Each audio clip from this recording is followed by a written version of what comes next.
authors tonight. I met Bridgett McGowan through Dr. Jim Smith. Dr. Jim Smith has a show on Tuesdays at noon and has wonderful conversations and wonderful guests. If you guys want some more information on that, in fact, Shelby's on here. Shelby, feel free to throw that in the chat room so folks have access to that.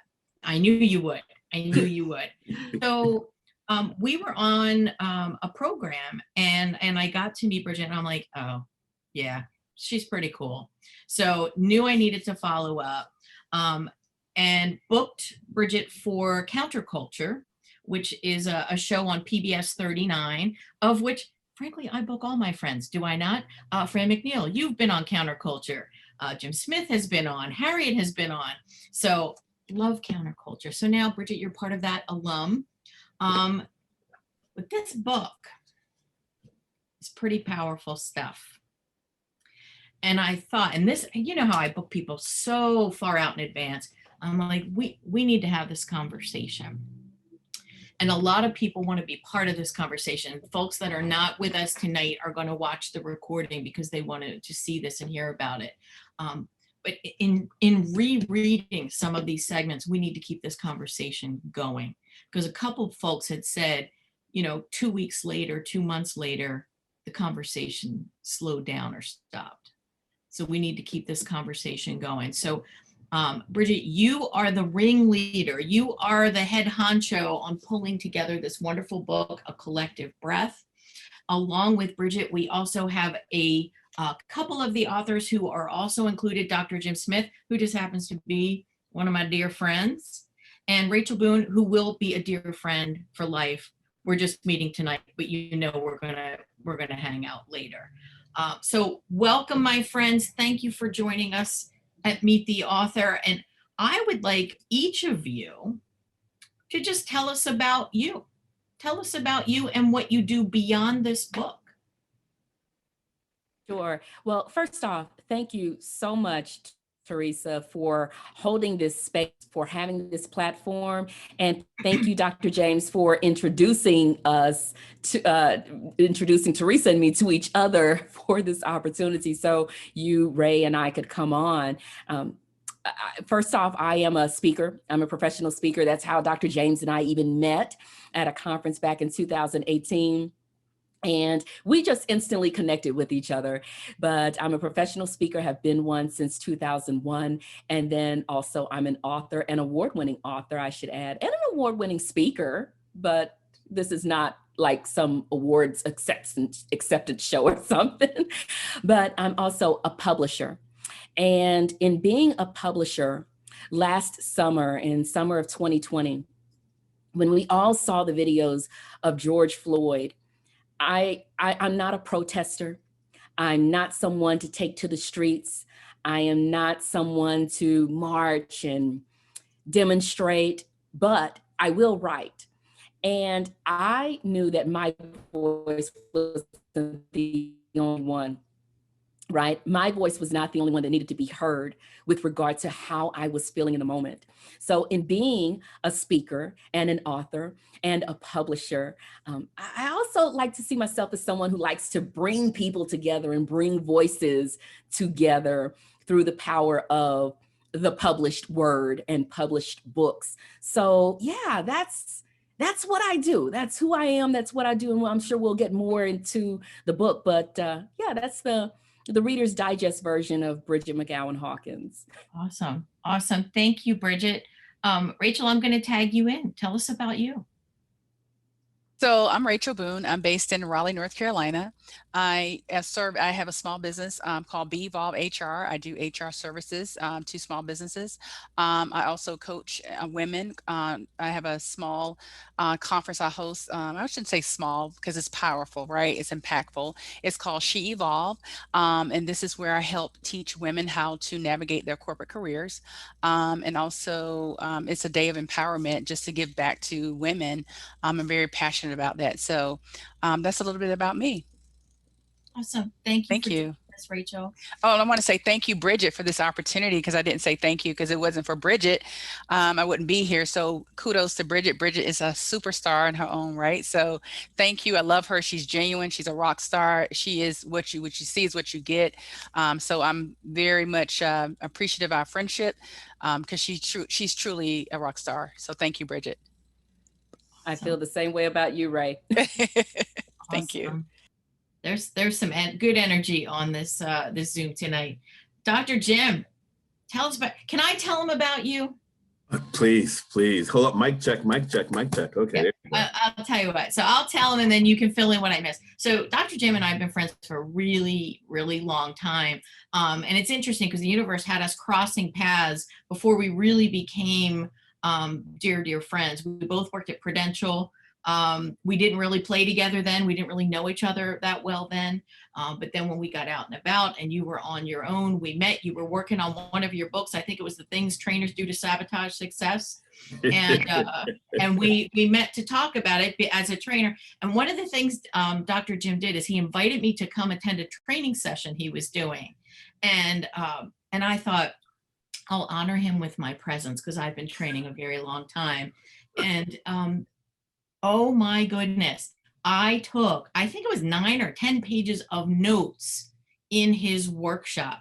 This man is the trainer's trainer, and this man is a wonderful speaker. So what did I miss, Jim? What else do you do? West Philadelphia, born and raised on the playgrounds where I spend most of my day. I am from Philadelphia. I live in South Jersey now, Mount Laurel. And what Teresa left out is during my graduation party, 2019, I had several people either roast or toast me. And why did I give Teresa the mic? Everyone was crying, peeing in their pants. She brought the house down. So she tapped into her comedic stylings. Business owner, speaker, world traveler, and of late, Bridgett played a role in this. My research in school was on authenticity at work. And writing the chapter for the book was one of the first times where I really came clean around how I feel about being Black in America today. For a number of years, I would say I colluded. I went along to get along. I ignored egregious and fathomable comments that were made about race. I didn't want to lose the client. I didn't want to lose the white friend. I didn't say anything. Timing of me doing my research and then Bridgett saying, why don't you help write this book? Oh gosh, okay. I put it out in the universe, so I came clean. Yeah. Well, thank you, Jim. I'm so glad that you're here. All right, Bridgett, we're starting with you, my friend. Clearly, the events of last summer were a big reason that you wanted to pull this book together. So I have 2 questions on that. 1, what were you hoping to accomplish? And 2, how did you identify the other authors that you wanted to include? What I wanted to accomplish, first and foremost, was provide people a platform who felt the same way I felt, where it last summer was hard. Yes. It was hard watching that video over and over. It was hard watching the protests. It was hard hearing Black Lives Matter time and time again. It was hard. It was hard being reminded that, yes, we live in the United States of America, but sometimes it's not so united. It was hard being reminded that when I walk out of my front door, when my husband walks out of our front door, we view life through a totally different lens. We have totally different experiences. Something as simple as going to the grocery store, something as simple as just going about daily life, any little occurrence can end differently for us because of the color of our skin. Lately, I've been riding my bike a lot more. And I noticed there are little things that I do just because I'm Black. And it's hard to understand that And it may seem hyperbolic, but I will do little things like I have my helmet and my backpack in the shopping cart, and I'm in Target, and I know I'm all over the place, but I'm so emotional right now. I'm in Target and I'm doing self-checkout. I will go this extra mile of lifting up my backpack and going through it and acting like I'm looking to make sure I don't have anything hidden, any merchandise. I know darn well I've already scanned everything, but I feel because I'm Black, okay? And I've got this little knapsack. I feel like I need to do that to reassure anybody who might be looking on camera or looking across the way and watching me. I feel like I need to do that to reassure them that everything's on the up and up, and then I'm making sure that I pay for everything. Now, that's self-imposed. Right. But as a Black person, I feel the need to do that. And it may sound ridiculous to some people. In 2021, and yes, I'm educated. I have 2 degrees. I've taught at 3 institutions, a 4-year university, a 2-year college, as well as an online university. I've worked in corporate America. I've launched multiple successful businesses, but I still feel like I have to do that because 1, I'm not showing up in the grocery store looking like this. I'm not showing up in Target looking like this, okay? The hair is back. Matter of fact, I have a different weave on when I go bike riding, okay? And I may not look so safe and so good and so compliant.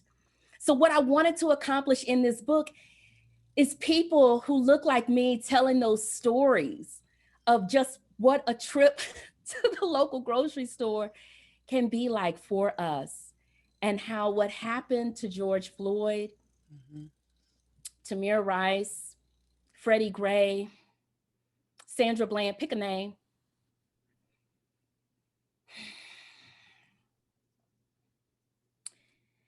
What happened to them could easily happen to one of us, and we realize that. And so we try to live our lives very aware of that and taking extra steps that someone who doesn't look like us may not think about needing to take, because they know that they don't worry about going home alive or safe. So I wanted to get those stories out because I knew I wasn't the only one. Right. I knew I wasn't the only one who felt that way, where you just view life through a totally different lens when you walk out of your house each day as a Black person. And how I selected the authors was, well, first and foremost, they needed to be Black.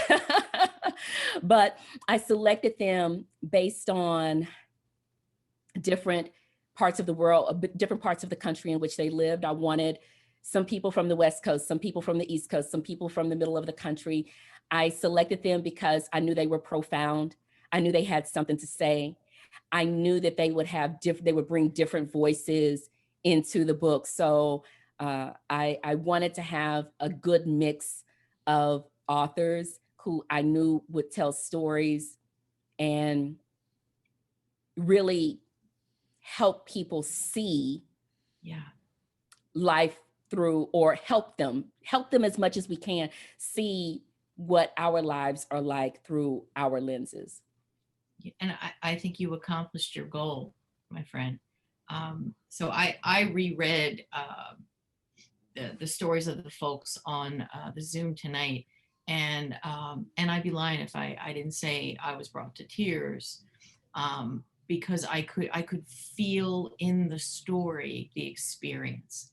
A lot of these stories, they put you there and you feel what they're feeling. So I think you accomplished what you set out to do, Bridgett. Really, really beautiful work. And I think the word needs to spread about this book. I really think that I would not know this book if I didn't, have Jim as a friend and happen to meet you. This would be, we have to find a way to get folks to know about this book. Really, really important work. Thank you, Teresa. So you're welcome, hon. Each of you has a story in the book, and Bridgett, you had a number of stories, little short instances that you shared. Would you share with us a synopsis of your piece in the book and what you want people to take away from your piece? And Rachael, I'm going to start with you.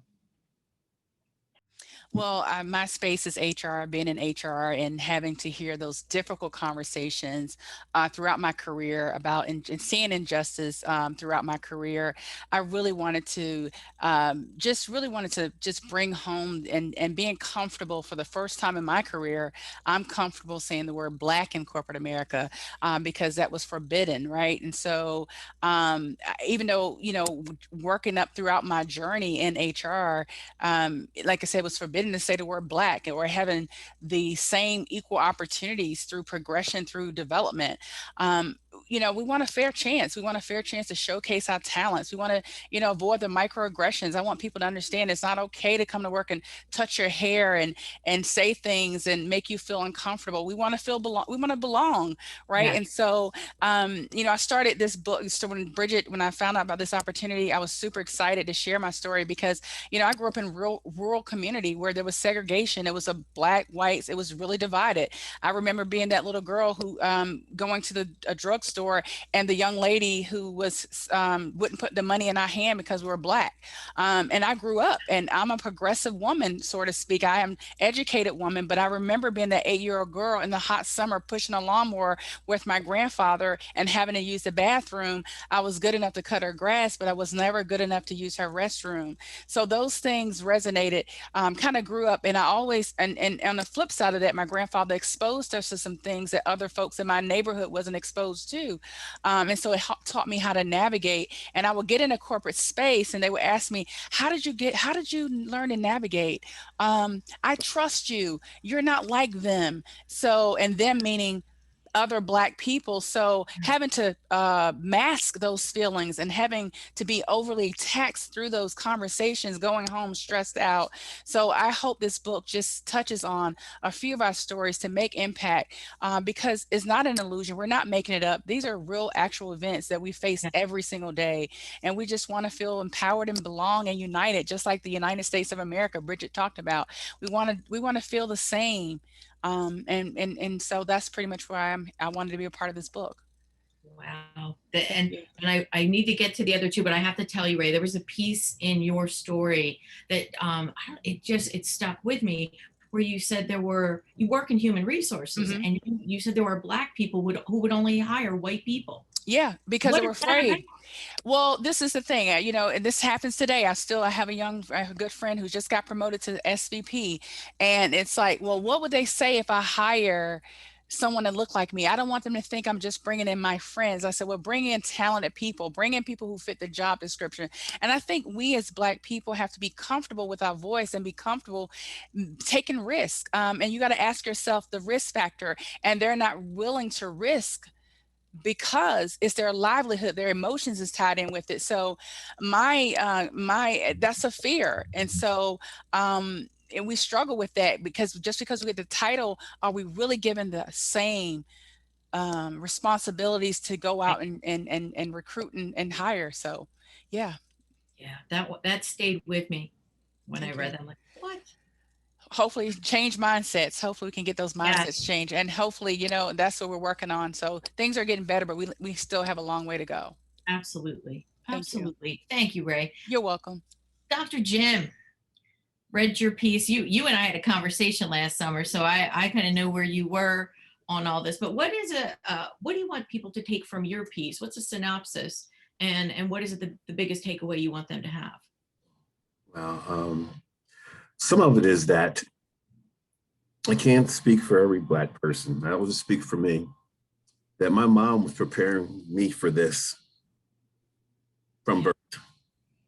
And when I wrote my chapter, I talked about then and I talked about now. I'm saying things like sit in the front row, raise your hand, be seen, smile on every identification photo you take, library card, driver's license, because you never know where you're going to be pulled over or pulled to the side, and that picture of you might get you off. Saying things like, don't give people bullets because they already have guns. So bullets would be being late, speaking out of turn, common things that typical people do or that non-Black people do that don't feel the aggression that we feel. So I went back. And then as I went forward, it's funny. I was thinking about all the Black Lives Matter stuff and the protesting about the Black Lives Matter, and you know, it wasn't Black Lives Matter more. We just want to matter. And then in my chapter, I talked about the Mike Vick situation. Yes. And he was arrested and put in jail for dogfighting. And when he served his time, the amount of uproar and the anger for this Black male athlete who was trying to get back into the league, and white people were going nuts over what he did about killing dogs, how he should never play again. Now, I'm no judge and jury, but as I compare animals to Black folks and don't see the same type of uproar, like, what's up? So using those mental gymnastics to decide, okay, how do you handle this? And in our country, when something happens to a Jewish person, the Jewish community makes noise. An Asian person, we only make noise when it happens to our particular ethnicity or our agenda. Yes, there's some crossover. Mm-hmm. A consistency standpoint is siloed. So what I want people to take away is that things are different, but they really haven't changed. Yeah. If I had a penny for every time I'm in a hotel, I'm in Whole Foods, I'm in Wegmans, I'm at the airport, and someone asks me, do you work here? And there are times where I say no. And then there are times I say, why you ask? And they turn around and run. But it's daily. It's daily. And I'm not going to say I live in a nice neighborhood because that's code for white. I live in a white neighborhood and I feel it a lot every day, even today.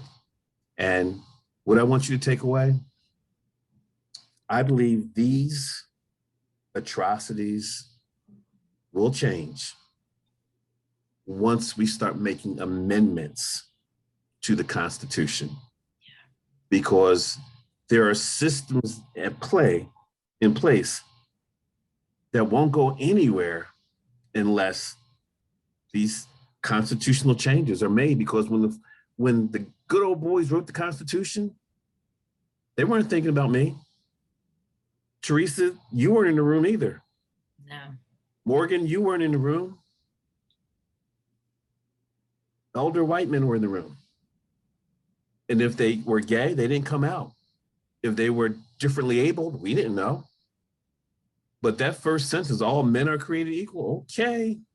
Mm. So that's my 2.5 cents. Yeah, I love the part of your piece where you talk about your mom, and probably a big part of it is I know your mom. I've hung out with your mom, and I could feel her and her intentionality behind the instruction she's giving you. Special lady. So thank you, Jim, for sharing your synopsis on your piece. Now, Bridgett, you had a number of short segments that all had different lessons and different perspectives. So you can pick one. What is one that you want to share and a lesson that you want folks to take from that? Sure. My chapter was a collection of stories between my husband and me, where we just volleyed back and forth, talking about different experiences. He talked about some experiences from childhood. Most of mine were from adulthood. There were some from childhood, but I couldn't go there. The book probably wouldn't be finished now if I had done that, because I grew up in a very small rural area, and it was just a different feel. But from my chapter, my husband's chapter, Aaron Hawkins, what I want people to take from it is almost what I said earlier. Every day is a different experience for us. So whether we are in a department store where, yes, I am often mistaken for an employee there, and I'm sitting here confused because I'm in Macy's, I'm in Dillard's, I'm in Nordstrom's. I'm not dressed like an employee, so I have no idea Right. why you would think that I'm working here. I don't have a name tag on. I have my handbag on my shoulder, just like you do. Why are you asking me if the shoe comes in a size 7? But it doesn't matter if we're in a department store, if we're at a fast food restaurant, if we're at a gas station or whatever, you know, we are reminded of our Blackness, if you will, and the fact that we are different. And the only thing that's different, we still hurt, we still love, we still feel. The only thing different is just the color of our skin. And when we see that people are seemingly treated different because of that, it just raises those red flags. So what I want people to see in that chapter is that we, you know, we, each day is just, I don't know, it can be a real challenge sometimes. You know, it can be a real challenge sometimes. And my husband and I have a son who is over that way, distracting me, and will be 7 tomorrow. What I want people to take from that chapter is, I hope conversations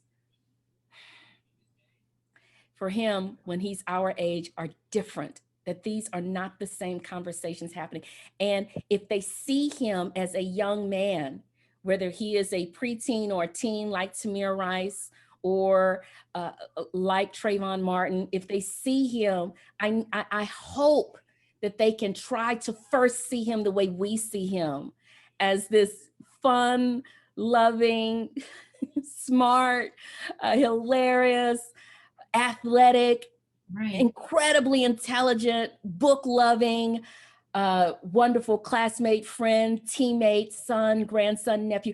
I hope that they can first try to see him that way as opposed to some other kind of way. I hope they can look at him that way and treat him that way as opposed to how we're sometimes treated. Let me be very clear. It's not every day that we have these trials and tribulations and life is so, no, but we're aware that that can happen in the course of 24 hours.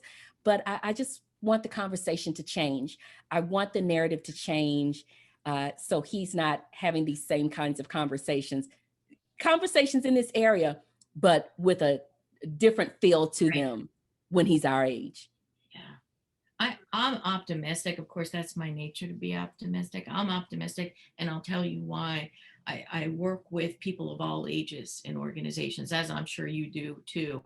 And I just feel as the generations progress, a lot of the learned hatred, the ignorance that people don't even realize they have that ignorance, I feel that over time that will hopefully just roll away. Because when I'm working with folks who are younger, I'm not feeling that. Not to say that there aren't some out there, because trust me, I can probably tell you, let's take a drive here, and I can tell you where they live. But no, you're right. You're right, Teresa. You're right. And I'll use a phrase that I heard Dr. James use one time. You know, the younger generation tends to be a little bit more woke, right? yes, So these conversations, are a little strange to them, right? They're like, what is going on? You know, right? They. So for that reason, I feel good. I have hope, right? But not to interrupt, but to interrupt. No, so I'll shut up now. No, I get it. I get it. But that gives me hope, because these young folks are powered up. And having said that, so good things come from, I've always said this, I'm an OD practitioner, pain drives change, right? It sucks that we have to have the pain, right? But the pain drives change. One of the things I saw this year, and I'm going to reach out to you for some advice on this, I think this is a good thing. One of the things that happened in organizations is a lot of them created diversity, equity, and inclusion councils or programs and initiatives and all of that. Okay, so that's companies saying we need to do something, right? And we want to respond. So now here we are, it's about 3/4 of a year out, these councils are in place. What advice do you have for these DEI councils so that they can make the most positive difference in their organizations? And anyone can start, any one of you. Well, I like to start. This is Ray. I would say not just recruit and create, but create a culture of belonging. Create that culture so it's not just a brand activism, but also you walk the talk, and your programming is inclusive. So it's just not about creating and starting, but it's all about how people feel, right? So you can do all the, like I said, recruiting and get the numbers up and put the individuals in place, to like in D&I roles, and create your ERG/your affinity groups. But you also want to create a culture that really practice the talk and walk the talk. Walk the talk. Mhm. That would be my advice. Just walk the talk. Just don't just create, but create a culture that when you drive up in there every day, you drive to work every day, you really do feel the empowerment, and you feel the culture that is engaging and inviting, so that non-dominant groups can come in and feel like they belong and can grow and create and develop in their career. So that would be my advice. Yeah. Thank you. And easier said than done, Ray, because you know what? Absolutely. What you're asking for is a change sometimes in the DNA of Absolutely. the organization. And it's not like a spreadsheetable thing. Like Correct. I can spreadsheet how many people of color have we hired? How many do we have in key roles? That's a spreadsheetable thing. Leaders love that because we can look at Right. it in a PowerPoint Right. slide. Right. But the stuff you're talking about, I can't Excel spreadsheet that. But Right. you know it when you have it. You might see it in your engagement numbers for surveys. You might see it in your turnover numbers, because if people don't feel like they belong, we know what happens. They leave. But I agree completely with you on that one. But boy, But it needs to be a change at the top, the mindset, everything cascade, everything rise and falls on leadership. You just can't talk about change. What does your board of director looks like? What does your executive team looks like? What does your management team look? Is it woven in your DNA and your culture, to your point, Teresa? So yeah, so I'll leave some room for some other folks to share. So I'm gonna step away on that one. I love this topic. Teresa, I'll give you 5 quick ones. Okay. First one, if you're going to be in the council, determine whether you're interested or committed being on that council. Interest is talking, commitment is heavy lifting. So are you interested? Are you committed? Number 2, get comfortable being uncomfortable. If you're not ready to be uncomfortable, get off the council. That's true. 3, do your research, do your work, stop asking underrepresented group, how do you feel? What can I do? Do your research, do your homework, pull up your sleeves. Number 4, move from ally to advocate. Big difference. Difference between being an ally and being an advocate. Advocates roll up their sleeves. They get their work done. They speak for you when you can't speak. If you don't want to go with them, they're still going because they are mission driven. If you're going to be on the council, it's not about checking off. That's right. Making a difference, And number 5, be ready to be as humble, vulnerable, and as authentic as you can be. Powerful, powerful stuff. I already picture myself rewinding this tape, going back and writing all these notes down, because this, gang, I'm telling you, this is such important stuff. So important. Thank you. All right, Bridgett, you gonna round that out? I cannot add anything. I mean, Ray and Dr. James are spot on. Don't talk about it, be about it, is what I like to say. Don't just sit and have these conversations and have these listening sessions and everything else that we've had. Okay, you've talked, you've come up with some ideas. I hope you came up with action items too, and then actually execute, actually do something about it, because that's nice that you are expressing interest, but it needs to go beyond interest. Yeah. And it needs to go beyond talking about it when the topic is hot. And that goes for anything. It doesn't matter if it is Black Lives Matter, if it is being against Asian hate, if it is being, pro whatever. It doesn't matter the group. The change has to always be front and center, or the need to change, the want, the change, the desire, and then the actual change taking place. But don't wait until there's a headline. Don't wait until there's a news story. Don't wait until there's a press conference.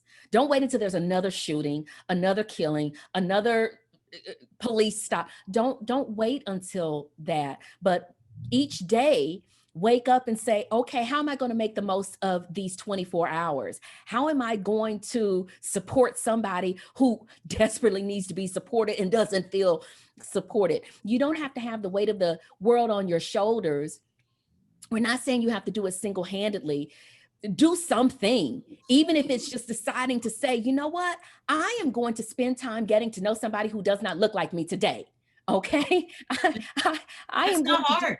Right. I am going to do something that makes me uncomfortable today. I'm going to do something that's scary. And this goes for not just social change and social issues or topics, but life in general. Business, right? Do something scary, professionally, academically, personally. Do something that is going to make you a better person when you wake up in the morning than you were when you went to bed the night before. Do something with your 24 hours as opposed to just waiting to die. Do something as opposed to just waiting until something else, right? Essentially, there are some people on this earth, sadly, who are just sitting, just watching the clock. Jesus, when you go, come get me. No, like, do something. And log entry right there. It doesn't have to be monumental. It doesn't have to be earth-shattering. It doesn't have to be you marching on Washington or something, but figure out what is in your zone of genius, what is within your abilities, talents, scope, and decide, I'm going to do this because this is going to make a difference for somebody, because it's not about you, all the time. Bridgett, I call it being an upstander, not a bystander. There you go. There you go. Always have a little praise the pays, man. Doesn't he? Doesn't he? Oh, and my apologies. Yes, I understand. Not everybody. I'm joking. I'm teasing you.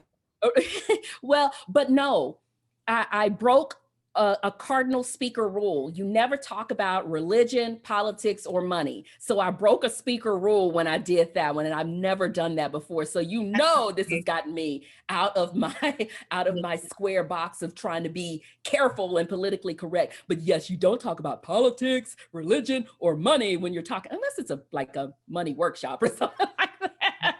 You're good here, because the people who come to this program come from a place of love. I mean, it is just miraculous, the beautiful souls that come to this program.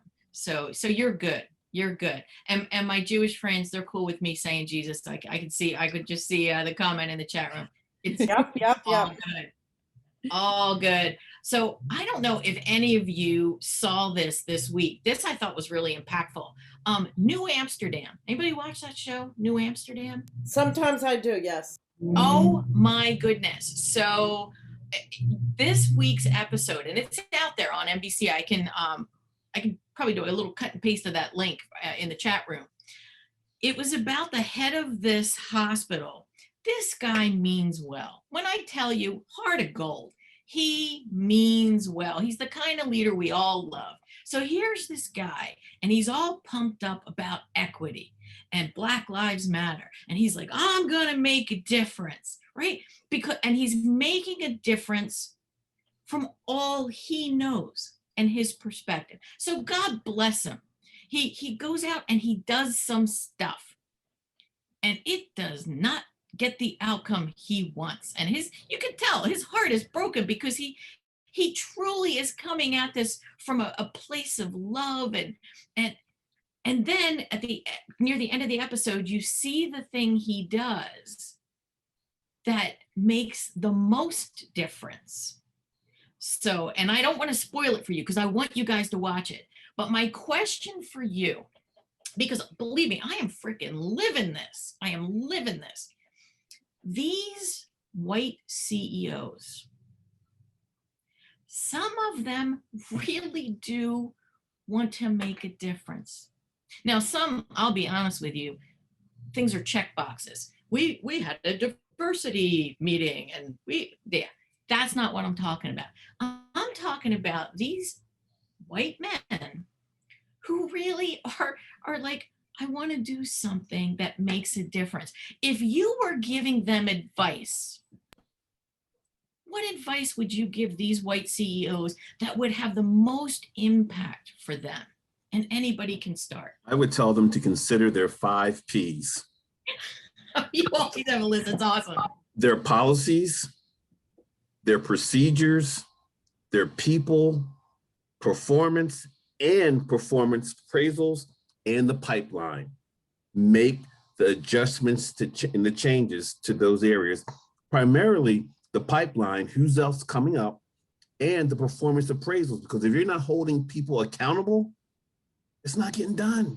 So are you willing to lose talented people who are not inclusive? Are you willing to do that? And if you're not, it's not going to change. So policies, performance appraisals, the pipeline, policies, you add another one, and your people. Look at P's, check your P's. Nice. Thank you, Jim. Mm-hmm. Other thoughts? Also, I'm going to add, be more intentional, right? Be more intentional when it comes to filling the positions, when it comes to promotions, when it comes to salary raises. Like, be more intentional when it comes to making sure that it's not the same people that get the promotions. It's not the people that look the same as everybody else who's getting the promotion. And that you say, I'm going to try my very best to put somebody in this position who doesn't look like everybody else who's been in this position. Dr. James and Ray, tell me if you do this, if you also do this. Whenever you see a picture of a group of people, whether it's a board of directors in a hospital, whether it is you already know where I'm going.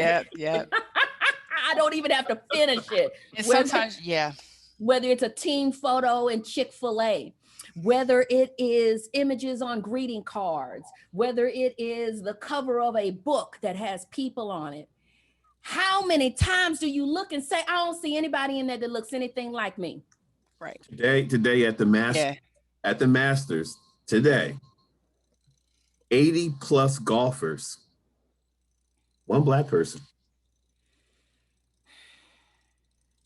Now, good. Oh my God. It's not the white male CEO's responsibility, right? Always to make sure that these class photos are reflective of our diverse nation. No, it's not their responsibility. I mean, yes, we need to have the talent and the drive and the interest and the motivation, right? You can't just say, oh, okay, Bridgett says I need to be more intentional. Well, let me just go find some Black person on the street. I don't know if they're qualified, but I'm going to put them in. No, I'm not saying that. And not single-handedly their response. And that's not what we're saying. And I think sometimes that is misinterpreted. That is what they tend to take away from us saying, be more intentional. So, okay, well, you know, I'm just supposed to find it. No, I'm not saying that, but I'm just saying, be a little bit more conscious about trying to find people of color to put in these positions, to have a scenario where anyone, I don't care if you're Black or Asian or Hispanic, Latino, whatever, where you're able to look at a company and see yourself, not just in the lower ranks, but also in the C-suite ranks. It's just a different feeling. It's a different energy. It's just, it just makes a difference. And then I'm going to jump into this marketing piece. If you are doing marketing and you are going to include people, images of people in your marketing, make sure it is diverse with both men and women, if applicable, right? With as many different colors of the rainbow as you can get in there. Just, you know, create opportunities for people who may very well be a good fit for your organization to look at your organization and see themselves there, see themselves fitting in.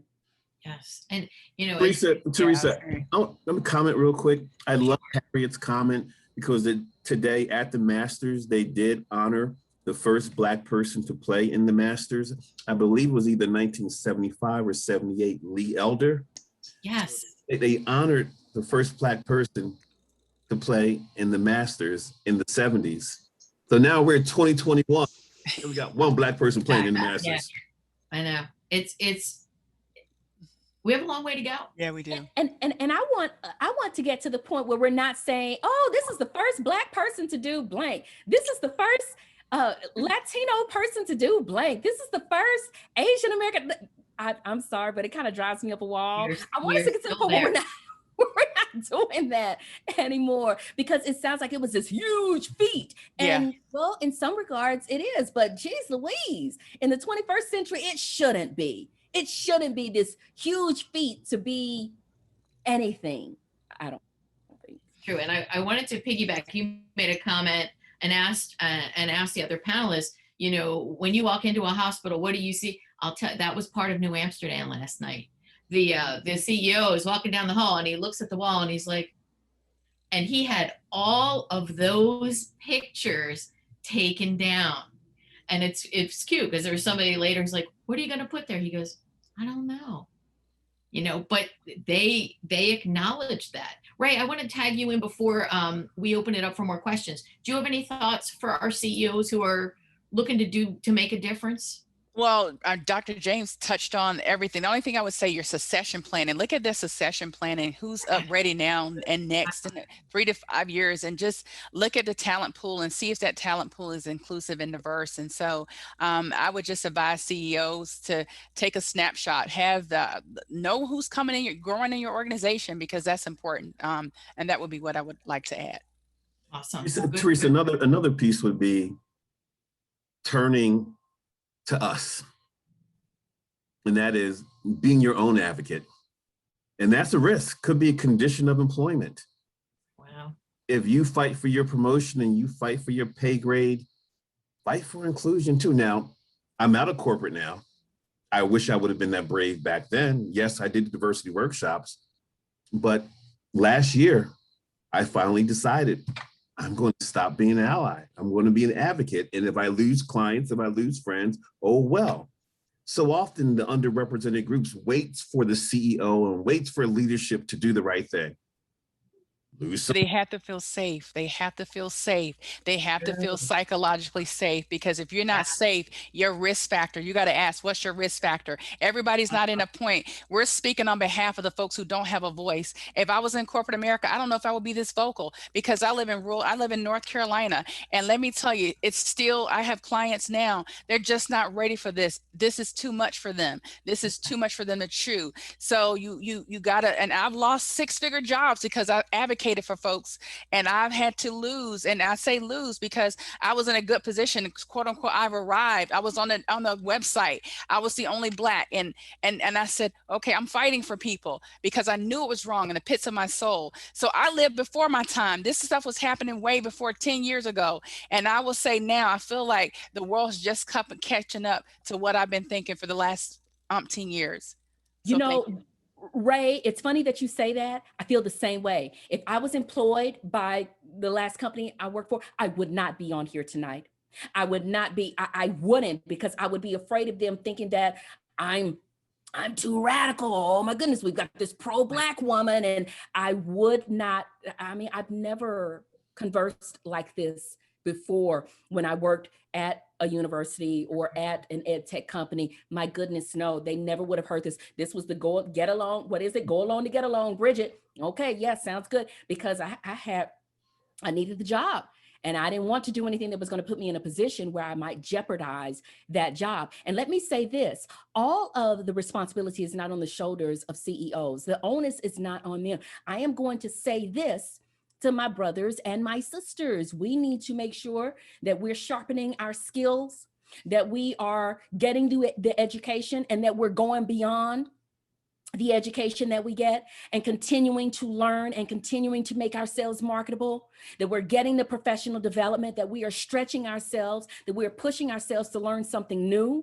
Because it's not enough to just say, okay, you don't have any any Black people in your roster of vice presidents. I'm Black and I've been here and I've been working, and you put me in it. No, that's not enough. Okay, that is not enough. So it is incumbent upon us to make sure that we are showing up and not just doing the job, but also making sure that we're creating a skill set, Yes. that we are creating talents in ourselves and developing ourselves and growing ourselves, so that when there is this opportunity, this possibility, that our names are one of them that they're looking at, that the CEOs are looking at. But they're not going to look at you just because you're Black and George Floyd is dead. No, they're not going to do that, okay, and put you in the position. That's not enough. But you also have to have something that goes behind the color of your skin and the fact that we're screaming and hollering Black Lives Matter day in and day out. Wow. Bridgett, I am so freaking blown away. Holy cow. Yeah. I'm telling you, so many of my folks that I'm working with need to, one, hear this conversation, and to entertain this conversation. This is the conversation that we need to have to build understanding and to build these bridges and to drive change. I can't believe it's 8:22 and I'm a little pissed off at the clock. I mean, we have no control over time, but I'm like, how dare you advance that much when I have so much more to ask. I'm going to ask the audience, because I know there's got to be a couple questions out there. In fairness to you guys who are in the audience, does anybody want to jump in with a question? We got some thoughtful people out there. You know, I have a question. Oh, there you go, Harriet. I knew it. So I want to know how you deal with the emotional impact of all this. As somebody who teaches a practice of non-judgment, I'm very aware of when I am judging, and I have been, it's just taken a lot this last year on my soul. And so I'm aware of the anger, the rage, what just happened in Georgia with the voting. It's just another cherry on the sundae, another cherry on the sundae. And how on a day-to-day basis do you not be enraged or going out and not living in fear? How do you deal with the emotional impact that this takes on your lives on, like Dr. Jim said, on a daily basis? You compartmentalize. I'll just be one of the first to speak up. You compartmentalize. It hits you sometimes. Maybe you catch the news, maybe you read a story in the newspaper, something like that, and it reminds you of something that's uncomfortable, something that's tough, something that's bothersome, and you kind of deal with it in the moment. But you cannot let that consume you all day long, because you won't get anything done. It's exhausting. So you do the shifting, where for a moment you have your downtime, you have your moment of sorrow, you pray, and then you just kind of flip the switch and you move on and try to get things done for the day. At least that's kind of how I approach things. I can't let it consume me, because then I won't be there for others. I can't serve others. I can't do anything if I let this take over my life and the emotions take over my life. Yeah, good advice. That's my answer. You just compartmentalize it. What about Dr. Jim and Ray? For me, I'll say, I have a good support system at home. I kind of talk about, I try not to bring pillow talk and, roundtable discussions, but it does wear on your emotions sometimes. Transparently speaking, I think working out helps, and also just talking amongst friends and say, hey, let me just share what happened. Have you experienced this? But you have faith, and we've been taught, research can't teach you how to deal with this. The research this is our real daily, this is our lives. We are the research. I tell people we are the research. And so, we were taught that you have to be 110%. I took that stigma off. Listen, we were taught in elementary school, high school, 100% is a perfect score. So when you try to put that extra 115%, no, I'm overtaxing myself. So emotionally, I just try to keep it balanced and not put those false narratives in my head and internal dialogue. I have to be this, I have to be that. I do 100%. And I bring the best version of Rachel, and that's what I can do. That eliminates some of the stress level as well. But when I go outside and, I have to be conscious, I just I know to put on the extra layer. And I would say I'm not always the best at it. I have my moments, but then I think about the consequences of arguing with the person at the ticket counter at the airport. Mm. Not talking to me, they're talking about to the guy who comes up out of nowhere. I'm like, hold up, I'm here. Just wait a second. No, I'm not waiting. And then that could be a tension convention. So I'm not always good. But when I'm not good, I always say, get in alignment, because you've driven your car before that had a bad alignment. You get there, but you're out of alignment. When I'm out of alignment, get in alignment. Remember where you live. Get in alignment. Good advice. I'm actually going to throw out one more thing for CEOs, and that is when you see somebody of color where you know if they just had a little bit of a push, they could be rock stars. They could just knock it out of the water. Tell them, okay? Tell them, you know what? I need you to step it up because you've got what it takes. And then push them to go get the professional development, push them to grow, push them to stretch out of their comfort zones, so that they can then put themselves in a position to be considered for other opportunities at the company. So if you see somebody who has promise, let them know that, because they may have never had anyone tell them that they have promise. Therefore, they may not feel motivated. And just telling them that, taking 10 seconds to tell them that, may make all of the difference. Bridgett, that is such an important point, because very often there are conversations in executive conference tables where they talk about somebody and say, this person is just a rock star. I see a lot of promise in them. And the person never finds out. This happened to me at Prudential in my early years. And one of the executive secretaries says, they talk about you. I'm like, they do? And she said, yeah, they think we were doing succession planning. They think you could be promoted twice. Meanwhile, I have no idea, none. But meanwhile, I'm like, well, damn, look at that. So it didn't even come from the executive. It came from an executive assistant who probably shouldn't have told me, but it shifted my whole mental outlook on things. I'm like, there's promise, there's hope. Jim, I see you have something to say. It's a request to ask for either questions or reactions to everything that's being said. So if they don't have a question or reaction, how has it landed on you? Yeah, thanks for bringing that up, because so the question is, so Teresa, you mentioned, okay, so CEOs need to be a part of the conversation or to at least engage the conversation. I'd be curious to hear, in my experience, what they would actually take away from the emotion that's being provided and offered and just the real conversation. Because I think the lack of vulnerability, as you mentioned, Jim, the lack of courage that I think, and accountability, if I'm going to be reminded that I'm not a good person because someone disagrees with the way that people are being either hired or promoted, I find that most folks will step away from that discomfort and rely on the habits that we've always done, because I'll get in trouble less. I'll experience less conflict, because chances are the folks of color will not speak up because there isn't a sense of belonging. Mm-hmm. So I guess and again, from the lens of a trainer, I'm always interested to hear what the rest of the gang is thinking about what is occurring right now. So whether black, white, otherwise, spectating, we've had that forever. And one of the things that will get us out of this is no more bystanders. Right? So that's all I got. It's just another invitation for folks to speak up. Good stuff. Chris, thank you. I have something. Dr. Smith, you mentioned the 5 Ps, and performance appraisal is a well-developed resource and tool we use in our organization.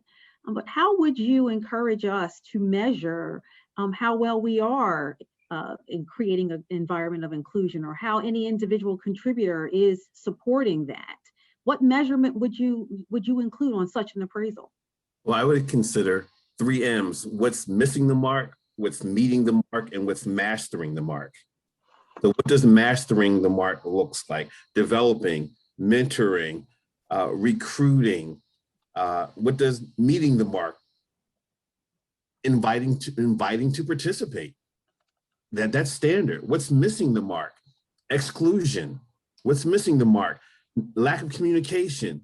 What's missing the mark? Not including others in your team at key meetings. What's missing the mark? Taking the credit for work you did not do. What's missing the mark? Not bringing this up during every meeting where you say, listen, my values are communication, service, and diversity. I'm going to be checking in on you to see how you're doing in those 3 areas. And I want you to check in with me on those 3 areas. So let's measure how we are doing in those areas. So it's establishing those measures, those norms that you feel are extremely vital to the organization and the leader's success. Thank you. Thank you. Awesome stuff, gang. It is 8:32 and it's crushing my soul. We're in to wrap up this overtime. We're in conversation. overtime. We are in overtime. But you know what? My Toastmasters experience, and as a professional speaker, I'm very like, this is when you start, this is when you end. But I am blown away by the authenticity, the passion, the pain, the amazing advice, the intelligence, there's just so much in our conversation tonight that meant so much to me and to the folks that were lucky enough to take time and hop on Zoom. I'm glad we recorded this. You guys, man, when the world freaking opens up, we're all meeting for a meal. You know, Jim and I, we like shellfish. If you guys like shellfish, we'll do shellfish. If you like other things, we'll go someplace else. But man, when the world opens up, let's sit down, have something nice to eat, and continue our conversation. Because man, I just love you all.